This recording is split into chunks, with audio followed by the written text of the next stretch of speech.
Hi, everybody. This is Adam Elenbaas from Nightlight Astrology. It's Wednesday, May 15th today, and I'm interviewing another one of the students from my programs. Spencer Michaud is an alumni of my first year Hellenistic astrology program, and he's also in some of my advanced astrology programs as well. And he's already had a background in astrology when he came to my courses. And has a practice of his own and stuff like that. So I'm excited to introduce you guys to him today and to continue talking about astrology and astrological learning. And Spencer's obviously helping me promote my upcoming course too. So thanks for being here, Spencer. Hey, thanks for having me, Adam. It's a pleasure. Totally. Maybe let's turn up your speaker volume just a little bit because I want to make sure we can hear you. I have it's a little low on my end. So at any rate, we'll just keep going along though. So I think I met you for the first time online, like not long before UAC last year, which is a big, huge astrology conference that a lot of people attend. Is that how we met? Yeah, I think that I've been kind of getting hip to your channel and all of your offerings I first heard you on the astrology podcast with Chris Brennan, and was really impressed with the way that you were carrying yourself and your approach to astrology and your communication style. I just really vibed with that, and just started becoming a little bit of a Facebook groupie with your with your videos, and it was great. And then got to meet you in person at UAC, and that was another confirmation that you were the right person to study with. Well, that's cool. We're both Cancer sons, so we certainly have that in common. Sure. I'm curious, maybe you could talk about that process a little bit more, about recognizing how you personally recognize, or how one in general may recognize, the call to study astrology at a deeper level, and how that process evolved, and then kind of what led you to looking for a teacher or a course to commit to and stuff like that. Yeah, so I've been studying astrology since college, which was, now 20 years ago. But, it was from a very limited, modern perspective. I say limited now because my eyes have been kind of opened to the possibilities from studying ancient astrology, and how different of a system it really is. I mean, what I was hoping to gain from your course was a fluency. When you first start studying traditional astrology, there is almost like a language barrier that happens. You get immersed in all of these terms and rules and structures, and it can be a little bit overwhelming.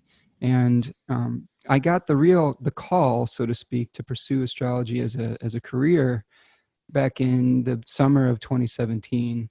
I was going through a loosening of the bond period in my annual perfections from Fortune, actually.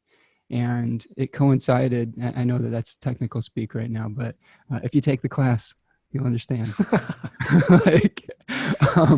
But yeah, I was going through some major changes in my life, and starting to get a little bit disillusioned and disappointed with the other career that I had been pursuing for a long time. I was a professional musician, and I love music and I love doing that, but I was looking for something more. I was looking for a direct way to interact with people and to, help them and be able to communicate some of the insights that I was coming across.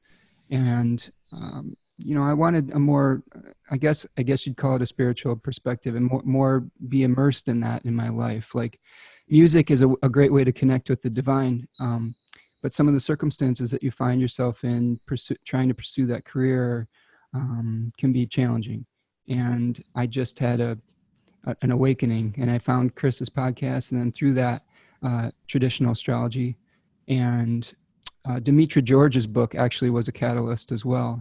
I was gifted Astrology and the Authentic Self on my birthday of 2017. Nice. And it just I was like, oh my gosh, where has this been all my life? Because this is kind of a revelation, like it was answering a lot of questions that I had, because a lot of times when I was practicing astrology, there's a lot of guesswork that goes into it, and there's a lot of like you're throwing darts at a dartboard, and sometimes you hit and sometimes you miss. And it's the same thing about learning music theory. When I first started playing guitar, I had a good ear for music, and I hit more than I missed, but there was a lot of frustration trying to figure out, you know, how to translate what I was hearing into some sort of communicable, you know, music or whatnot. And it's the same with astrology and traditional astrology. I feel like I went back and learned classical music theory and was able to, the metaphor that I use in my songwriting classes is I went from being a street fighter throwing punches in the dark to becoming more of the Kung Fu master, where every movement had intention, and I was able to hit the mark, you know, with that intention, and that's becoming more and more the case. We're not perfect, as you and I found out in our little diversions yesterday. I won't go into it, but Spencer and I did some. We attempted to do some prediction with the NBA draft lottery and had total failure. It was humbling. We were being humbled, right? Because we don't know everything, of course, but it's fun. You know, astrology can be a lot of fun too, and this is something I'm actually really glad that we had that experience, because I think when I first started studying traditional astrology, it forces you to go through a little bit of an existential crisis. It really changes your viewpoint and your philosophical relationship to the cosmos, and it can be really, really humbling and really like disorientating at first. And I think that's one of the things that I really appreciated about being in your class was having a guide through that process and having someone as sensitive and as caring as you are to have, you know, be able to say, hey, you know, I've been through this. It gets better. Like, Yeah. you know? Yeah, there's definitely a part of the process with traditional astrology is breaking down people who have known or studied astrology already. You're breaking down a lot of older sort of bad habits, and in the beginning, it's like, you know, you're also dealing with feeling like nothing that you thought you knew about astrology was really real or true in some ways, and it also there's some sort of cognitive dissonance that arises when you also realize what a vast gap there is between traditional ways of practicing and traditional sort of ancient spiritual values and some of the things that pass for astrology right now. Not all of which is bad. There's lots of really good stuff today as well. But just getting that, getting that kind of guided tour of the history of astrology and seeing the philosophical and practical theoretical differences. It's really, for some people who have studied already, it's really sort of jarring. But for people who haven't studied at all, it's really the best place to start too. Absolutely. And we should back up too. It's not negating everything that we learned in our modern astrological practices. I think that it's seductive to kind of say, oh, all that I learned before was, you know, false or something like that. Right. But it's more of an enriching. I think that, you know, if I go back to the music metaphor, the guesswork that I did, you know, trying to fit chords together that sounded harmonious wasn't all for naught. It was training my ear and training my intuition. And same thing with some of the modern astrological studies. It's training your intuition to be able to hear the symbols and the oracle speak, basically. And you're refining that with traditional astrology and with Hellenistic and Greek astrology, and getting it's very similar to studying, going back and learning about your influences in music as well, and saying, okay, instead of just learning the influence that you learned about in high school that was popular at the time, you go back and you study their influences, and you go back and study their influences, and you get back to like this kind of seminal experience where you're, you know, eliminating the game of telephone that has been passed down over centuries and centuries and centuries, and going back to the core essence of something. And that is absolutely valuable and just a treasure, really. That's really well put. I've never thought about it like that. And that's the music analogy is really helpful. Not that I'm classically trained in music in any way, but I see the the analogy certainly seems to be, yeah, that seems to work. The other thing that I wanted to ask you, Spencer, is when you, at what point did you sort of say, okay, I'm looking for a teacher or a guided course or a structure, a program, something like that. And how did you go about looking, and what were some of the things that finally led you to feeling like this program that I've developed was the right fit for you personally? Yeah, so I think that one of the things that I was first experiencing when I started engaging with this system and this, body of knowledge was I would pick up a source text and I would be pretty lost. I mean, I would understand a few things, but it was just kind of like reading a completely foreign language. You're talking about picking up like an ancient Greek source text, like Firmicus or Exactly. something from the Roman Empire. Yeah, okay. Yeah, and Valens or whatnot, Paulus, and just going through that, I was just like, man, this is a whole new ball game, and I need to gain fluency. And I looked around for different courses. I had a few options as far as teachers went, and they all offered their own advantages and disadvantages. And I met some of those teachers at UAC. And I tend to be somebody who I really want to get to know someone before I work with them because, our Cancerian sun energy, we want familiarity. Yeah, totally, totally. And I wanted somebody, I wanted two things. I wanted somebody who was sensitive. I wanted somebody who cared about their students in a deep way, which I feel like you do. And I also wanted someone who would hold me accountable. And I think that those are the things that really stood out to me about your approach was you had a very good combination of being very accessible and yet holding your students accountable and being structured within that. And this goes back to your beautiful full moon, Capricorn, Cancer.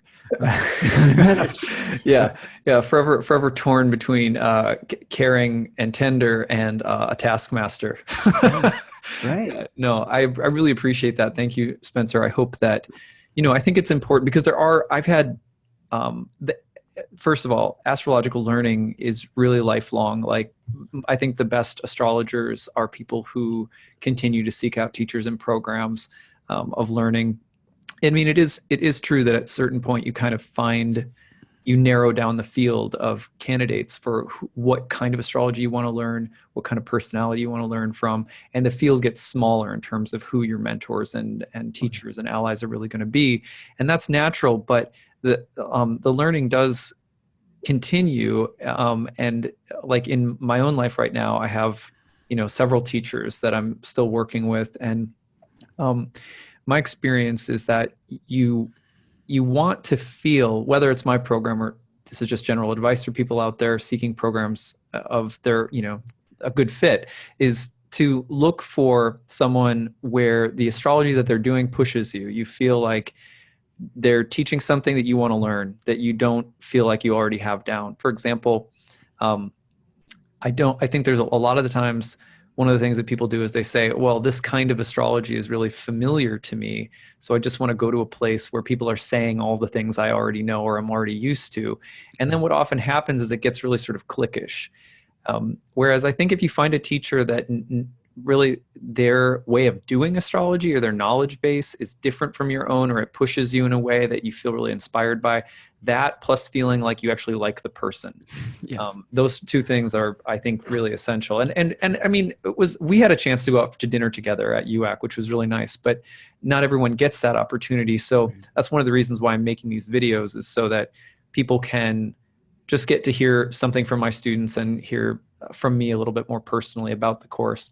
But another question. Oh, go ahead. I want to tell you another thing that sold me on your course. Before we had even met at UAC and whatnot, I had sent you kind of a long list of questions, and I explained kind of where I was at with my studies and my life circumstances. And you sent me like a 15-minute video or something response, which I thought was the coolest thing I'd ever seen. Like, and it got me, it really helped me see who you were as a person. And, that brought that kind of intimate connection more to the fore. And that was really the beginning of our, student teacher relationship there. And I thought that was really impressive that you'd take the time to do that. And that was a really cool medium to be able to exchange through. Yeah, most people don't know this about me because they're used to seeing my horoscopes and they're used to seeing my content that I create and stuff like that. But the places, the number one place that I'm most engaged with in terms of having personal, intimate exchanges with people about astrology are my students. And I spend a lot of time outside of class answering emails, corresponding with people, and building those personal connections, because the teachers that have done that for me have been the most influential and most important to solidifying my skills and my path with astrology. So that's always left an impression on me. And I know you're probably similar in terms of those teacher. You've had that experience because you've been a teacher of music for a long time, and you've probably had teachers of music that have been similarly, sort of personally impactful. Absolutely. Yeah, it makes a huge difference when someone's willing to take the extra time and effort to reach out. I also, the other thing that I was impressed with is that you have I would say a heart-centered approach to the work, and especially with your own spiritual practices and whatnot. It's not just an intellectual exercise. It's a holistic type of experience where, it's becoming a part of your daily life. It's becoming a part of, the ritualized way we go through our lives. And it became a living practice rather than just something removed and detached. And I thought that was really something very attractive about the program.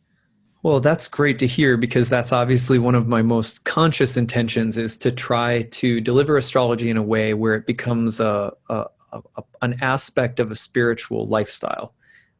Because that's when astrology, whether people go professional or make a lot of money or not, I always hope for the best for people. But I think that the number one best reason to dive into astrology, if it calls to you and you like it, is to develop it as a spiritual asset. Because it's a language, once you know that language, you can't ever look at the events of your everyday life, like whether it's losing your keys or whether it's, a really big thing like somebody getting sick or whatever. You can't look at it the same way any longer. And the way that you end up looking at everything that's happening is just, it provides so much meaning, and it helps you keep things in perspective and not get lost. Absolutely. I mean, just understanding that time has quality and, has shape, structure.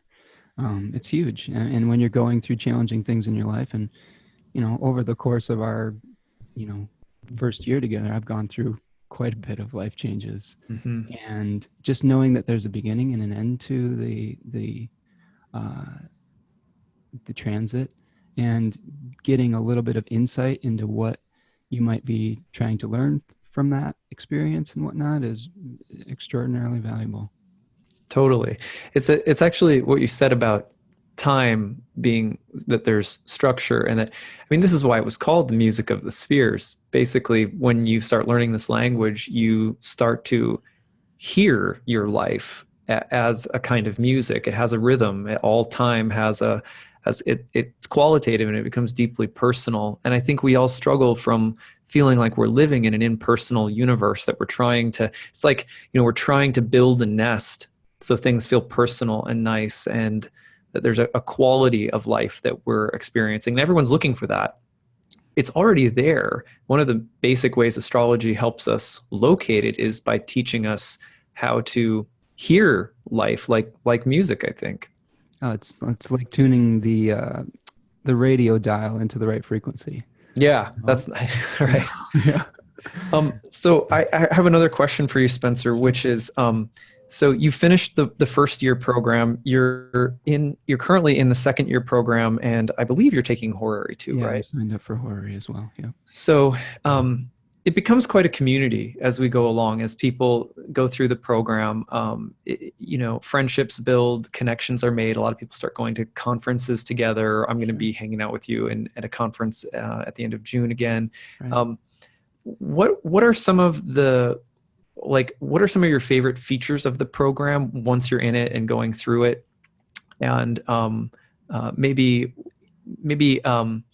as well, some of the pieces that you found challenging. Like what were some of the parts that you are so you'd recommend the program because this, and this are really extraordinary experiences, and maybe some of the challenges as well. Yeah. Well, the communal aspect of it is really fundamental. I've made some really great friends over the course of the year. Have a little study group that we get together outside of class even and meet weekly to kind of talk about the things that we went over in your class every week. That's been really amazing, just making friends on that level. Some of them will be coming to the Great Lakes Astrology Conference that's happening June 27th through July 1st in Ann Arbor, Michigan, which Adam will be speaking at. Spencer will be too. Right. I have a talk I'm doing as well. But yeah, it's been, your course is very well organized. I think that the thing I liked the most was all the material that you are able to share with us through the Dropbox, through videos, through extra, source material.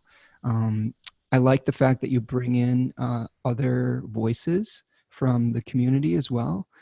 So I don't know if you don't know Adam's audience, he brings in guest speakers a number of times over the course, and it's really interesting to see how they are approaching the material versus how Adam approaches the material, and it's very enriching.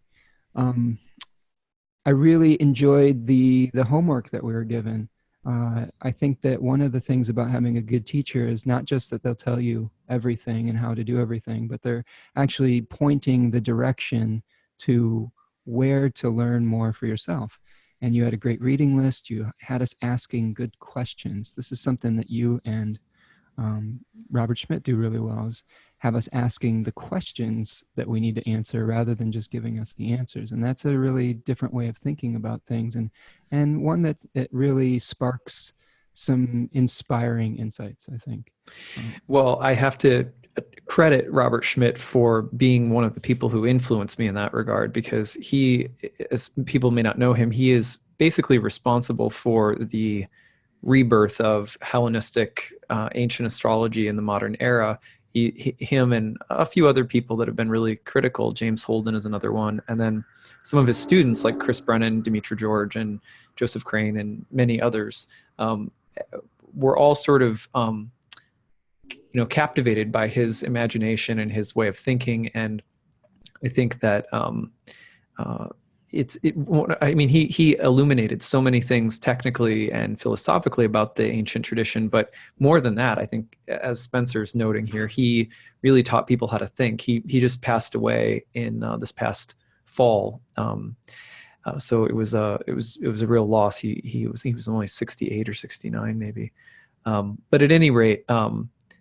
And also other astrologers that have been really influential for me on that level, like Jeffrey Cornelius, huge impact on me, and in my way of thinking about astrology, rather than a kind of science or pseudoscience, thinking of it as divination.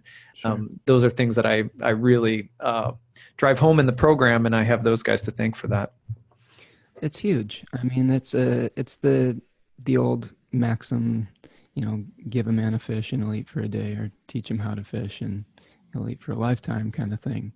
And that's why it really benefits us to get out of the cookbook style type of delineation, because there's so many factors that need to be taken into account that it's very difficult to just go down a list and say, oh, this equals this.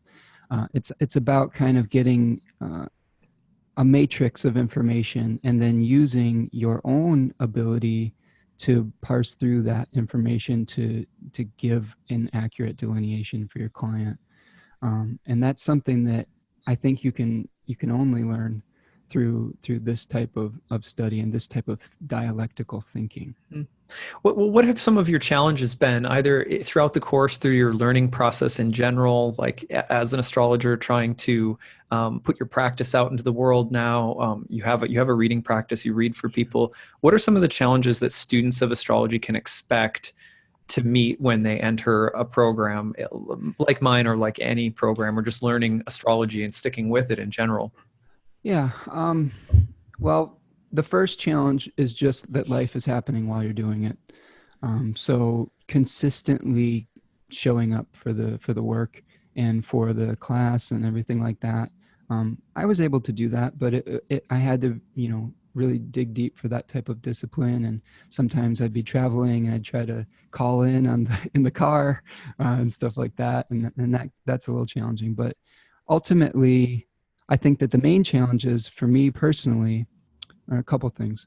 One is that when you learn a new concept, it automatically sparks 10 more questions. I think that can be overwhelming, because you feel like you've gotten an answer and then like, wait a second, that sparks like so many more questions and pursuits that you need to go, roads to go down. Mm-hmm. And learning which paths to take and which ones that are maybe mere distractions is a challenge. I think that one of the main challenges about studying this work in particular is that it's so old. There's so many years between us and that work, and it's fragmented as well. Trying to piece together the fragments of an ancient system that is not necessarily complete can be very difficult. And the other thing that's very challenging but exciting is that you're not just studying astrology. You want to really understand traditional, ancient, Hellenistic astrology. You need to be a philosopher. You need to be an astronomer. You need to be,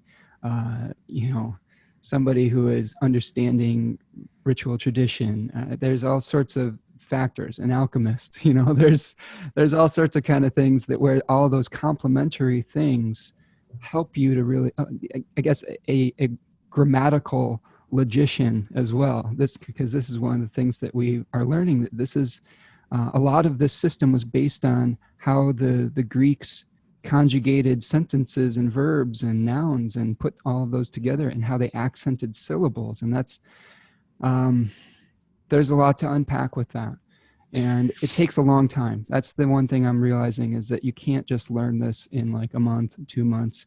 There's a reason why astrologers in the ancient world took a decade to learn their craft. And one of the frustrating things for me is feeling that there's so much to learn and overwhelm. I've probably spent a small fortune on books too. So I think that it's just finding the time to pack all that stuff into your brain. Yeah, that's really well said. And I think that's definitely, there's an attrition rate in the program, right? So I'd say 60% of the people in the program that start the program end up finishing it all the way through. A lot of people take it later. They take it again later. I just talked to Kendall last night. We did an interview, and she talked about going through the first year program and then having to take it again a second time, just because her life had she'd had a hard time staying disciplined with the course. Right. One of the things that I tell people is one of the good things about taking the program is that once you take the program, once you pay for it or whatever, you can always retake it again for free as an alumni of the program. If life happens and you need to take it later, that's fine. But I always tell people as well that think of it like learning a language, because one of the things that's happening really is it's the equivalent of like getting thrown into a South American city and just being told to speak. Right. And not knowing the language. And there is a long process, actually, so years worth of feeling unqualified, overwhelmed, unintelligent, you're just kind of getting battered by this experience at times, because you'll get glimpses, and the cosmos or the planets themselves will sort of, feed you little morsels of getting it. Yeah. And that'll keep you alive. But as you keep going, it's very overwhelming, and you have to sort of deal with your own inner doubts and your own, inner feelings of inadequacy mentally or intellectually. And what I can tell people is that if you love astrology, and if you like to think about it, and if you like something really calls you to it, you'll be fine. You'll get through that patch, because you don't have to become a master mathematician, logician, philosopher. But you will find that studying ancient astrology, you do have to know something about all of those things, or you'll be confronting how deep and vast it is, as opposed to, for example, someone just being like, Aries are hotheads. it's this kind of like modern cliches that we use about astrology. Well, I'm an Aquarius, therefore blah. Sure. This is not astrology, really, is what you find out when you start studying ancient astrology. And all of the sort of, I want to be don't want to be too judgmental here, but there's a lot of like people who basically they have YouTube channels or they're espousing things about astrology, and it's really based on their personality. It's not really based on a thorough, deep understanding of ancient philosophy, which is very humbling, by the way. And when you see people who really do know something about that, it is more. It's a little bit more intellectual. It's a little bit more academic.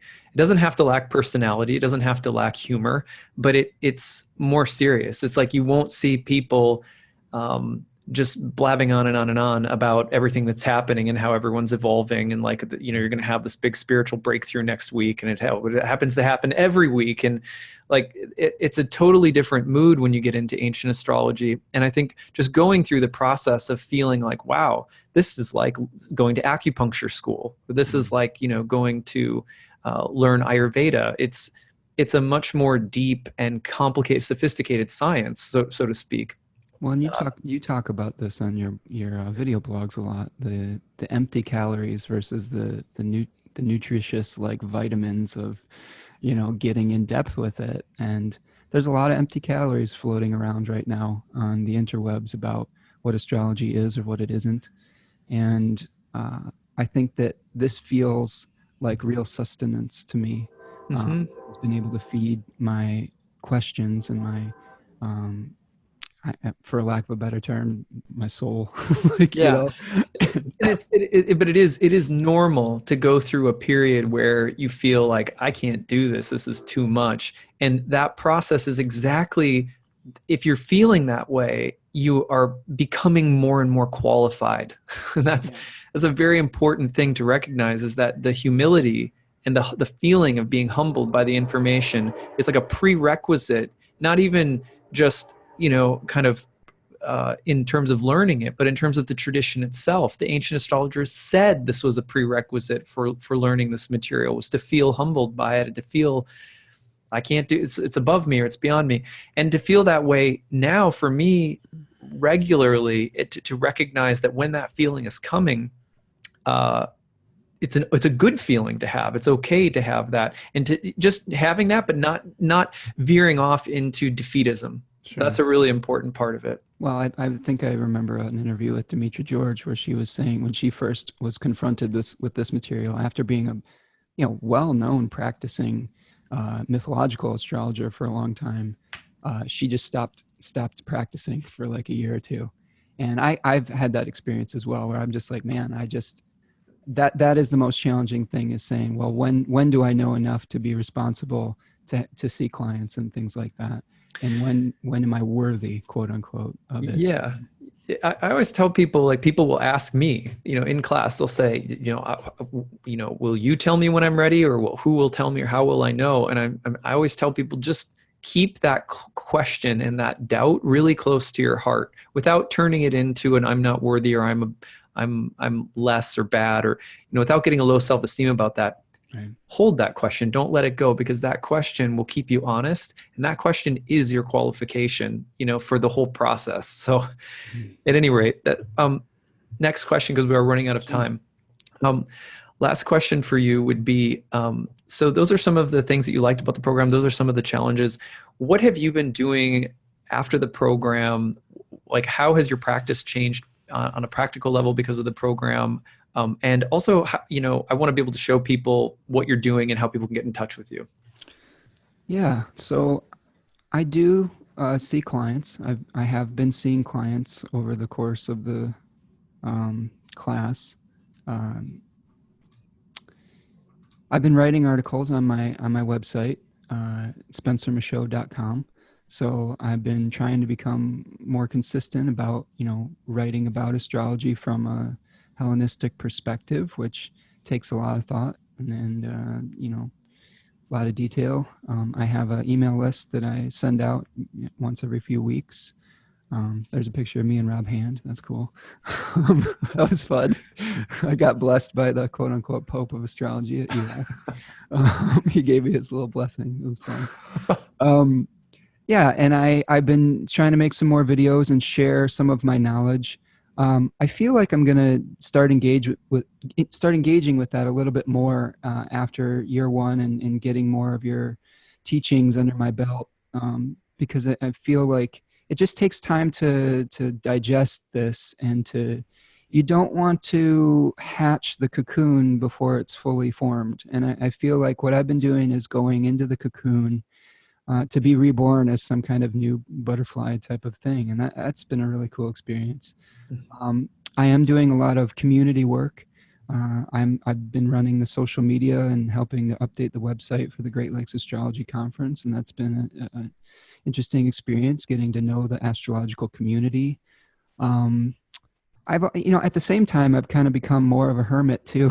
Like, I've felt a really deep need to really just dive into my studies, and some of the external things that I was attracted to before are becoming less attractive, because what I want is depth and truth. And sometimes when you get too involved with being a public figure, that can fall by the wayside. So there's a really healthy balance that needs to be maintained between, your study and being a public figure and putting yourself out there and whatnot. I also do in-person readings at expos and at my local metaphysical bookstore. There's a place in town here called Even Stars Chalice that I do readings at fairly often. And I do things over video conferencing. A lot of my clients come from the East Coast. I have some friends out there that just by word of mouth, it started spreading and they were happy with my readings. And I'm planning on doing more of that. Go ahead.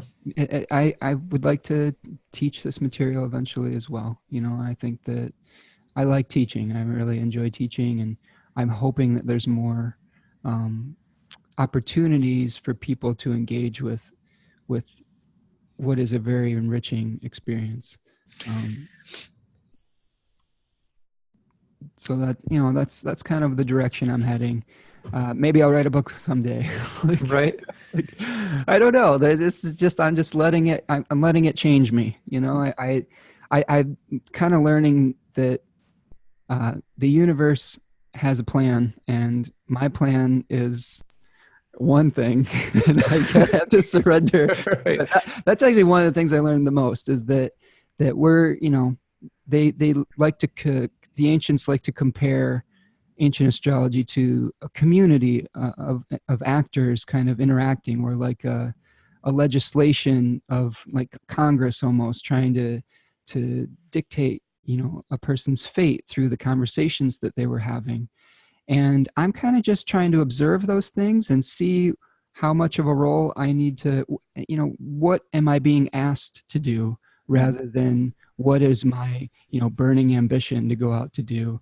And that's one of the things that has really been a change in my mindset, is when I'm able to tune in to the oracle and to the omens that are speaking, it helps guide me to actions that have are more in alignment with my essence, rather than with just maybe an ego desire. And that is the most valuable thing that I think I picked up. Beautiful. I mean, I think that's exactly what the intention of ancient astrology was, to use this language to point towards eternity and to connect us with the soul, which so frequently in the body becomes the servant of the ego, which is bound up in physical material things and loses sight of eternal things. And it's a better fit for us for the ego and for the body that we're housed in temporarily, to become servant of the soul. The language of astrology is meant to help us make that reversal of perspective by learning to see within the material realm the reflection of these eternal archetypes. And that's why the language acquisition process is a spiritual process almost more than it ever is about learning a skill, even though the skill is like a byproduct. That's actually how ancient astrologers thought about it.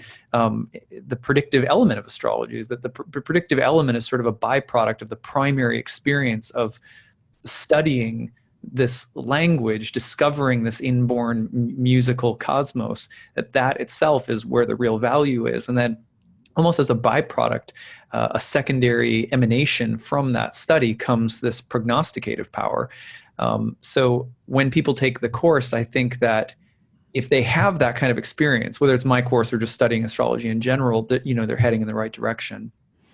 I think one last thing I'll add to that is when we look at an astrological chart, we see the wheel continuing to spin round and round.